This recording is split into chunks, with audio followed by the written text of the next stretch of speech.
Hi, this is Mark Waid, writer of Superman Birthright, and you're listening to Krypton Report. Up in the sky, look! It's a bird! It's a plane! It's The Krypton Report.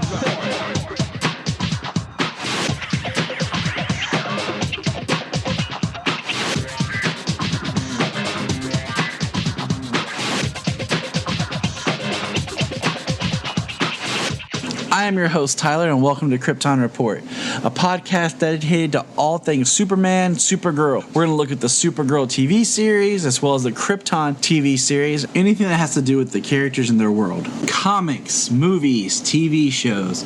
We will talk about everything and anything. We are part of the Southgate Media Group podcasting network. You can find us on Instagram, Twitter, Facebook at Krypton Report. You can also email us at kryptonreportpod@gmail.com. If you get a chance to go over to iTunes, Apple Podcast, please leave us a review to help us get better. You can find me personal at JTYPatrick on Twitter and everything else. Hey, Funky Fresh for season 3. Season 3. I labeled that wrong. Welcome, Phil, to the Krypton Report, sponsored here on the Capes and Lunatics channel. It is I, Tyler, the main voice behind the Krypton Report. How's everybody doing tonight? We just got to watch the season 3 premiere of Supergirl, and I'll tell you right now, Phil, just real quick, I'm pumped for this season. Yeah, it looks pretty good. I mean, I don't know what I was expecting, but I think tonight was one of my favorite episodes. It was up there with I'll tell you quick reasons. Let's see. There was no lame just excess over melodrama with Alex. It was just good drama. I like the part. I thought you were gonna say no Monel. No Monel. There was no overhyped DEO fill-in, and there was no Guardian, so that was kind of nice. Oh yeah. But they mentioned Guardian, we'll kickstart this off here. Yeah, they dropped his name, which you can name drop all you want. I'm fine with that. I did not like the opening scene, as far as how did you put it? The MTV music video that was being shot. Yeah, I was live tweeting. I was like, "Is this the premiere of Supergirl or like a music video?" And then I like once it cut to her flying, because I told Janine, I was like, I love the Superman, Supergirl shot of them just flying with their eyes closed, and they hear something, the eyes open, and they take off. I love that. I love that once it kicked in, and she just flew down. I was really happy to see her in action. It feels like they're shooting it darker. Just the blues look darker and everything. And Jania said the same thing that you did. Her hair does look blonder. Yeah. So, but I mean, the best part about that opening shot, scene, whatever you want, music video, vignette, whatever, is we got to see Erica Durance as Allura. I know they went for that. I thought we were gonna have to wait for that for a while. They went for that right out of the gate. Straight out of the gate. Mm-hmm. I was like, wow, that's pretty cool. But man, I don't know if I buy the Mon-El Kara love story as much from her side. I mean, I can see him more in love with her, but I don't know if I can buy it if I'm buying it from her side. Do you think? Yeah. I mean, so you really that's think rough. you really think she'd be that heartbroken after they weren't together that long? And yeah, I mean, I agree with you. I mean, I don't see them as the ultimate couple.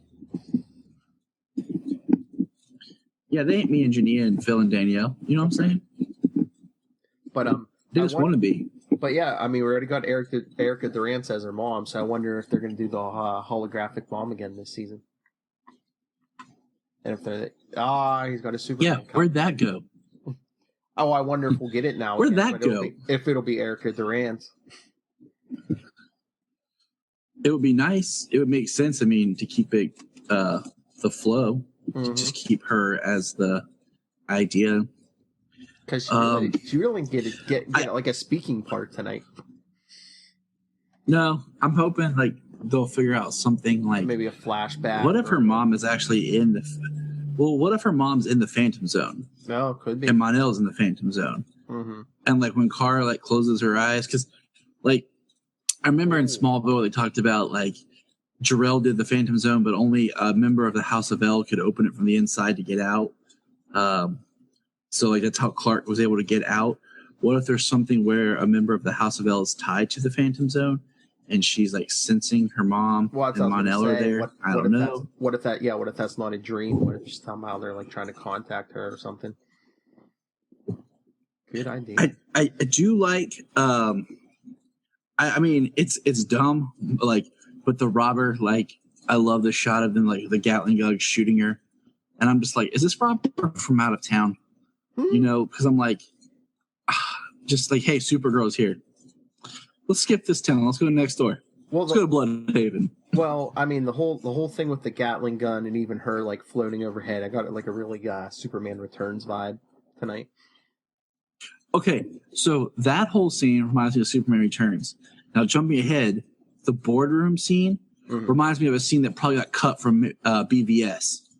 Because I just feel like there should have been a scene of like Luthor and Bruce Wayne and BVS talking about Superman, the cleanup of Metropolis after the alien invasion. There should have been some it's like that was a scene idea that was there. But you know what my favorite part of the beginning was? What? I love the new title card. Oh yeah. Mm-hmm.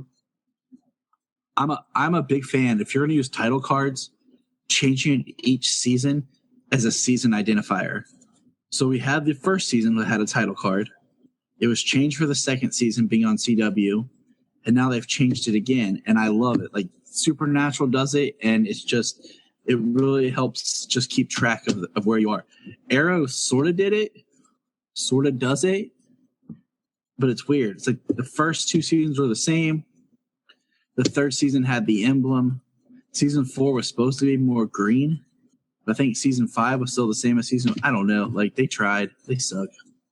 But that made me excited. Thursday for season 6, they'll have a tally scorecard. Who's dead? Who's alive? Oh, I'm actually really excited for Arrow season 6. Oh, I am. So side note, just because I really did enjoy season 5. It had its side steps, but that's recovering from 4. So, well, I'm excited to see where they go. I can't wait for the Flash tomorrow night. Now, night. Wynn did get the best line. What? I said Flash tomorrow night. I cannot wait. Oh, dude. We'll hold that conversation for tomorrow. Oh, yes. Tomorrow night. Join us right here for Flash. We'll be back again.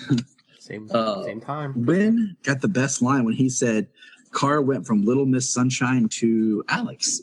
I know. And they were... And then we got the board scene. We got introduced to Morgan Edge. Yes. We got to see him right off the bat, like Adrian going after, like, and like I said, this episode played out a little bit differently than I thought it was. Spoilers. This is a talk review. But did you remember in the New 52 when Morgan Edge bought the Daily Planet and it was like Edge Media or whatever that Clark and them worked for, and Kat went off and started her own like internet thing. Well, Clark went to work with her later on. Well, I know, and that's where I thought they were going with like Morgan Edge to be a into the media, but nope, that didn't happen. Well, I just wonder if there was even what was it back in the 70s? Morgan Edge kind of had I think he kind of bought that all out, and like he put Clark on as a TV reporter. I saw someone on Twitter even saying, "I wonder if he's going to do that to Kara." Yeah, I hope not. Because, Did you, what do you call it? I like how the Cat Grant cameos were all on TV. Nice the and easy to film nice and easy to film from out of town. They probably filmed it in her living room. She just sitting there on the green screen. Like, this is great. Now, did you notice that the channel was Channel 3? Oh no, I didn't notice. I was probably had my head down live tweeting, but Channel 3. Yeah, which is weird because I mean we always know that in Arrow, Flash is always Channel 52, and then Supergirl is Channel 25. because it was, and now it said Channel 3, and I wonder what the significance of that is behind the third season, or something. I don't know. We keep my eyes peeled. Third Kryptonian. Yeah. I do hate to see, like, I like Lena. Like, I just want to give her a hug. Like, I will be besties with Lena. I'd be like, let's hang out. Like, and Kara's just like pushing her away. And this episode had a huge arc with like Kara. We're skipping around, but like quits. Lena ends up buying Catco. Then Kara's gonna try to go back to work. We'll see how that plays out. But I mean, I really want to see more of Lena because I feel like she's that character that could go either way, and that's what makes her more interesting. Well, didn't they bump her? Didn't they bump her to season regular this season? Yes. Yep.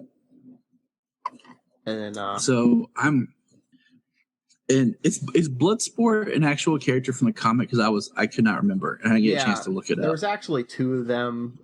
There was this guy, the black guy, and then there was like a white guy later who's funny. It was like he was like an Aryan Brotherhood guy. So like they at one point the two Bloodsports like went after each other for Bloodsport, and that's where we got the Jean-Claude Van Damme movie. It would be awesome because I'm trying to remember if they both had this or just one of them, but like where like at least one of them had like a teleporter built into like his hand or something where he could like teleport guns from his arsenal and just that's sweet. I think it was the he sounded familiar, but I just could not remember when. I think it was the black one. One of them shot Superman with a kryptonite bullet. He actually had to go have surgery. What am I? As the next scene is where she goes to see Jimmy, and they do a great scene of her flying in, landing as the camera moves and changes to Kara, and I thought that looked really great. The way she just flew in, changed the car, and talked to Jimmy, and once again proved my theory about how does she wear her costume under her clothes.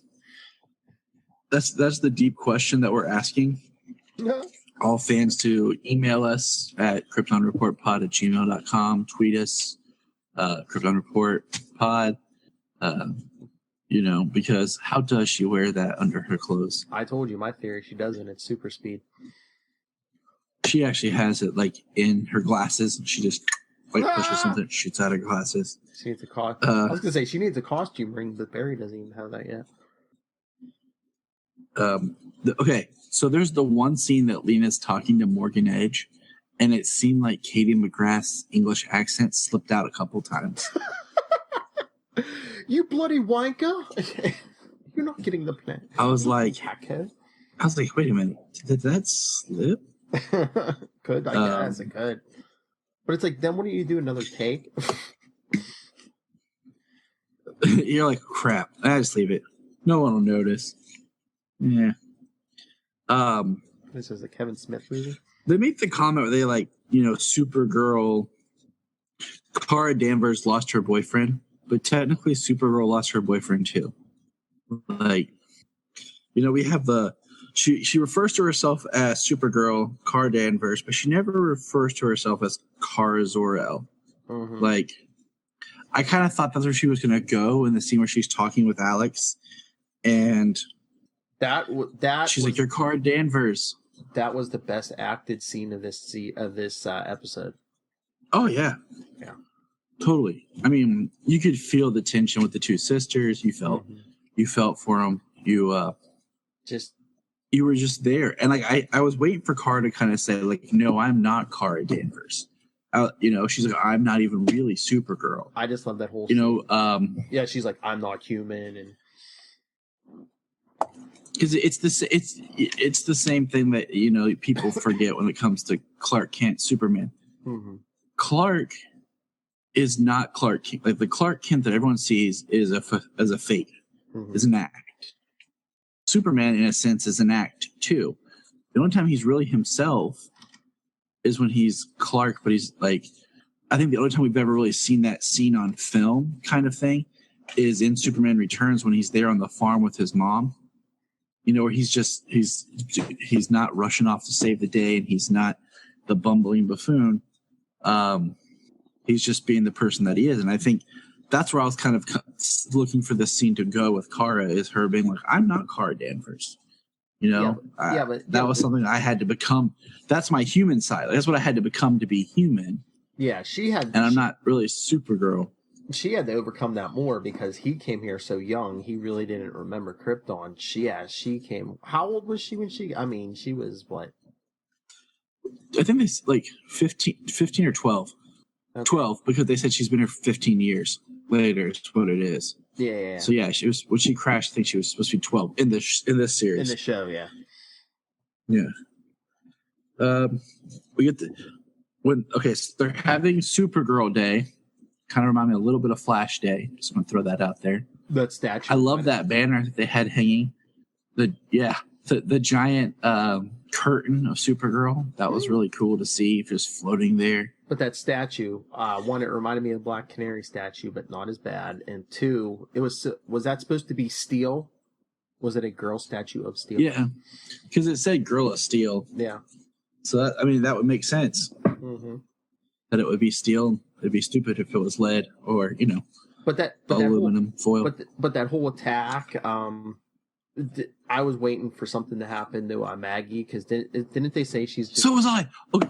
Well, didn't they say she was like reoccurring this season? Like she's not a season regular. Yeah. I'm like, because after after that whole thing with Kara and her telling Alex, what would you be like, or what would you do if you lost Maggie? I'm like, oh, here it comes. She's gonna save that little. I mean,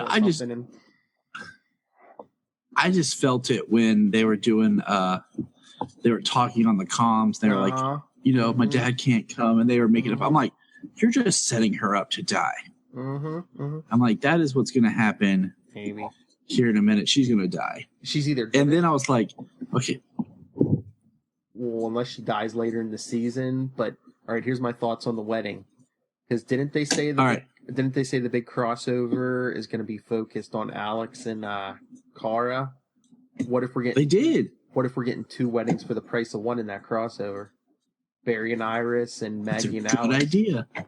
Supergirl's part 1. That's going to be that. That's going to be that wedding that night, and Barry and Iris are going to be the wedding the second night. You're going to get a wedding both nights. Or they're going to intercut them together. So it's going to be like wedding. So they're going on I don't know. Do you think they would marry at the same time? Yeah, but would they marry Alex on a show other than Supergirl, and would they marry Barry and Iris on a show other than Flash? But it just kind of it depends, because they're doing it. Yeah, but the way they've pitched it is it's supposed to be a crossover where it's just 4 parts, not so much like last year where each part was an episode of the show that tied in. But I mean, I'm kind of waiting to see how they do it. But yeah, I get what you're saying. Yeah, but even look at the DVDs we got this year. The crossovers, you only got on each set. You only got that series' episode. So if they do that next year, exactly. So I'm thinking they're going to keep the weddings to their shows. The crossover is going to be Supergirl's part 1. There's the wedding, and then the attack starts. It continues on Arrow, and then the next night, Flash. You get that wedding, more of the attack, and it all wraps or up they Legends just of Tomorrow.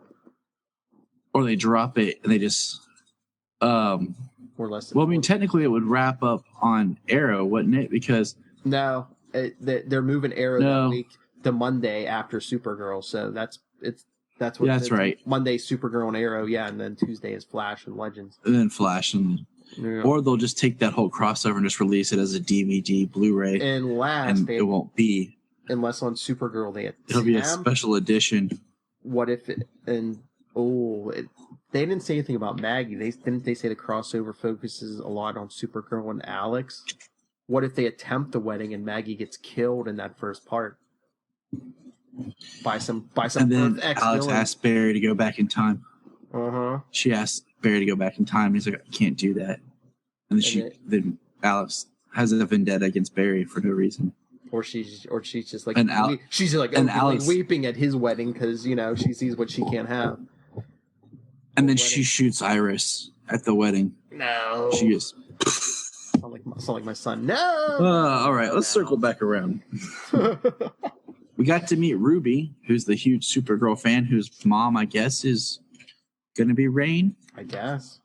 Because her, like, I'm pulling out my comic to reread about Rain, but I just don't want another Davis Bloom story. Yeah, that's what I was I gonna don't say. want this to be the Davis Bloom of Supergirl. So does she not realize she's Kryptonian then?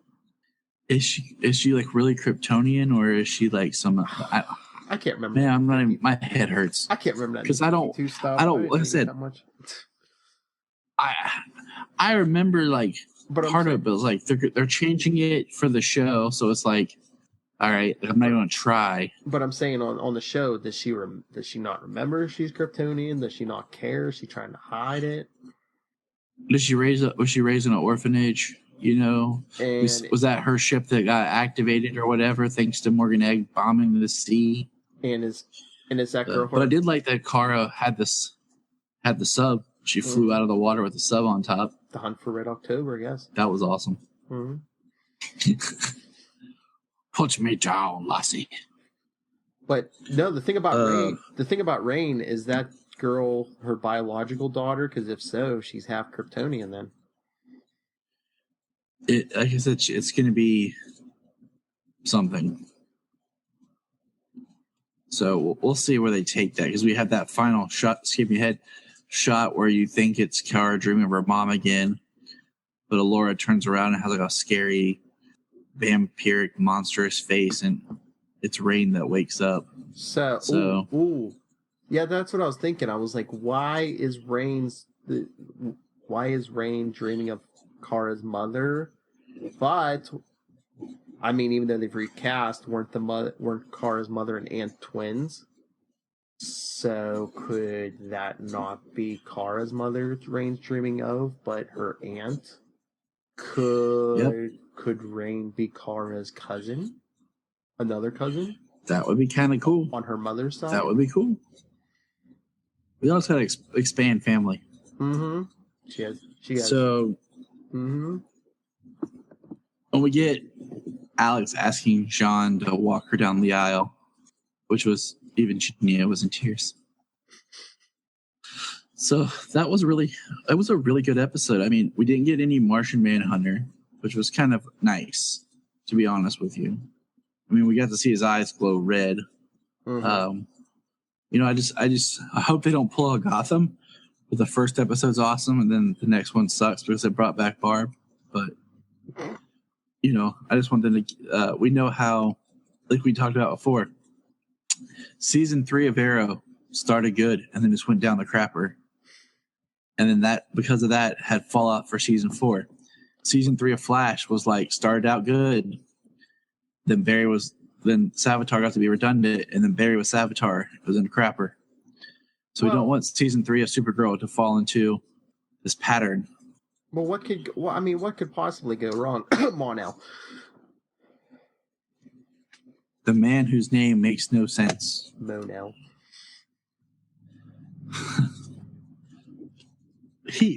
I was gonna say they should make a Ha'el story and send him back as a destroyer and a villain, and Kara really has to kill him.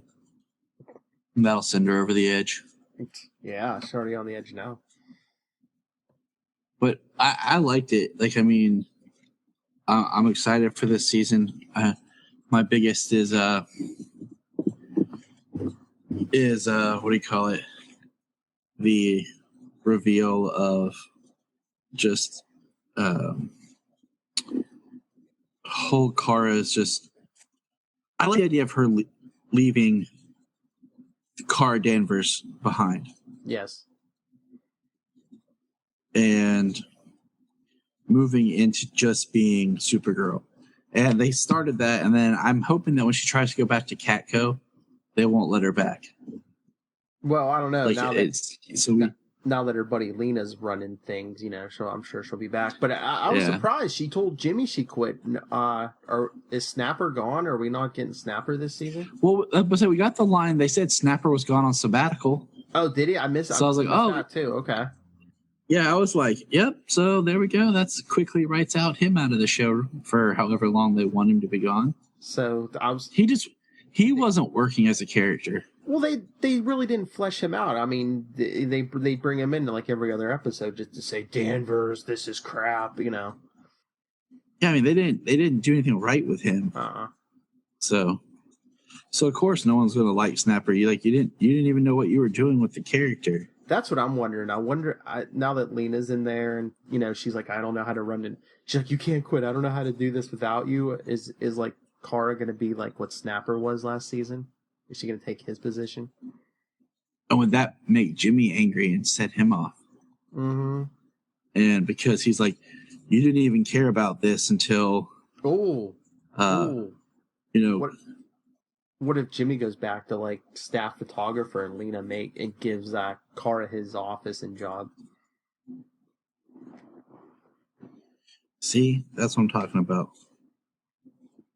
See, instead of a man, Kara has to juggle Supergirl and like this big executive position. Man, I'm thinking. Oh, but you know what? Adrian Pasdar killed it as Morgan Edge, and now that we got Morgan Edge, get some real inner gang in here. Yeah, I mean that's what I thought they were going to go with the Blood guy.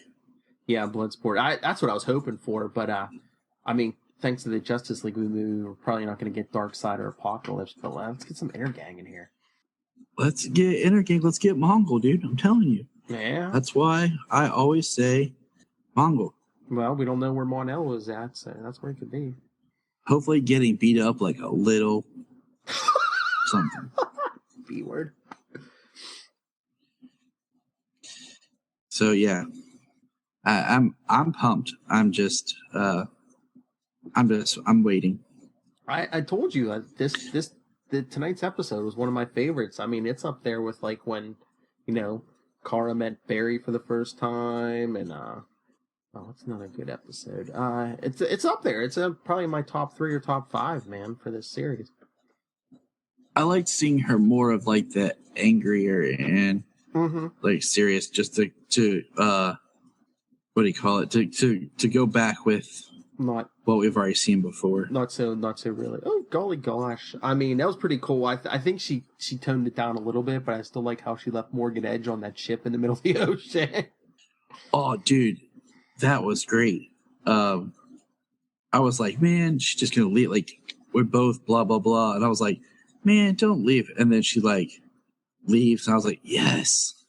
I was like, that's right. Because I mean, she really can't punch him; she'd kill him. So yeah, that just like stuff like that, leave him stranded on a ship in the middle of the ocean.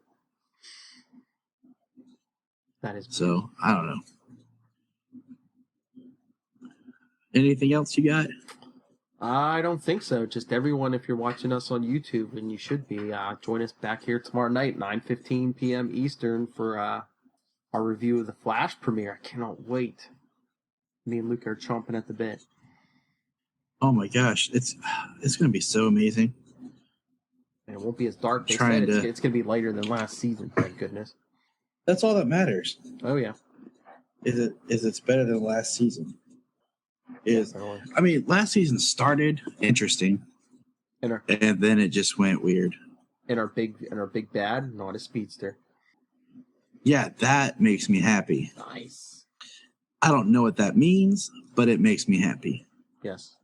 So we will continue this conversation tomorrow, Phil, when we discuss Heck yeah. Flash. Man, I'm tired. All right, well, let's wrap this up then. Please, please, please send us a message with your thoughts on tonight, with anything going on Supergirl wise. I mean, it's just what are your thoughts on Kara's hair and Mon-El and his name? You can get us at Krypton Report on Facebook. Twitter is Krypton Report. Krypton Report Pod at gmail.com. And then, of course, Capes and Lunatics. We're all connected. It's one big happy family here at Southgate with a few cousins that are redheaded, but not really. But we call them the forgotten cousins. You know who you are. Not Phil. Thank you. I was going to say, if you can't remember any of the other social media, just remember Capes and Lunatics at gmail.com or our voicemail, 614-382-2737. That's 614-38-CAPES. And we'll filter it to the right team. All right. All right. Till then, remember, Look up in the sky. And remember, you can find us on Instagram, Twitter, Facebook at Krypton Report. You can also email us at kryptonreportpod@gmail.com. If you get a chance to go over to iTunes, please leave us a review to help us get better. If you're an Amazon shopper, just remember you can go to southgatemediagroup.com. There's a portal, log into Amazon, and you'll shop into your account just regular, but it also helps keep all the podcasts on and helps keep Southgate running. Remember, look up in the sky.